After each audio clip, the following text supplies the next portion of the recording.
بسم الله الرحمن الرحيم. شركة الطرابيل للاستيراد والتصدير أول مصنع بالشرق الأوسط لإنتاج ماكينات الكتر بلوتر.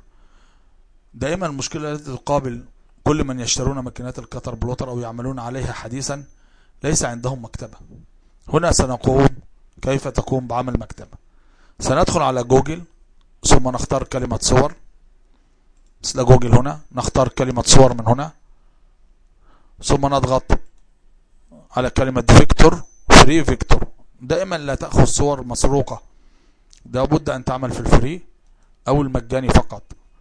Save as image، نحفظ الصورة في المكان الذي نريده إن شاء الله.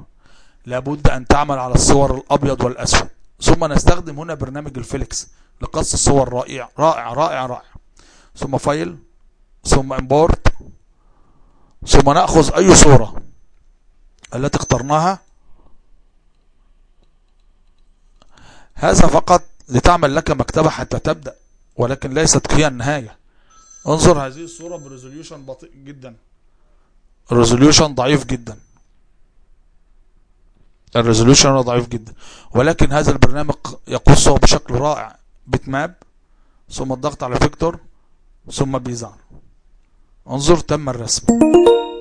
الآن تمت الرسم الصورة بحرفية. تستطيع أن تأخذ أي جزء من الصورة. لاحظ أنه لابد من التنظيف للصورة، لأن بها أشياء لا يستطيع القطر عملها مثل هذا. انظر، وهذه أشياء لا يمكن لعملها القطر، فتأخذ أشياء السهلة لعمل القطر مثل هذا. انظر هذا التشكيل الرائع. انظر، رائع رائع رائع ما شاء الله هذا القص. انظر انظر،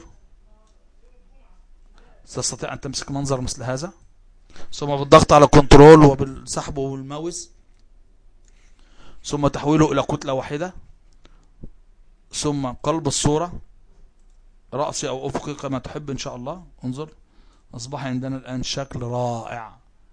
ومن هنا نستطيع أن نعمل مكتبة لصور الفيكتور لكل من يعملون في مجال نقش الحنة. إن شاء الله قريبا سيتم افتتاح أول موقع في الشرق الأوسط فيكتور باللغة في الشرق الأوسط باللغة العربية. كل رسومات فيكتور القطر من كماليات السيارات ونقش الحنة وخلافه. إن شاء الله في خلال أيام نسأل الله أن يتمه لنا ولكم بالخير. شكرا شكرا، جزاكم الله خيرا.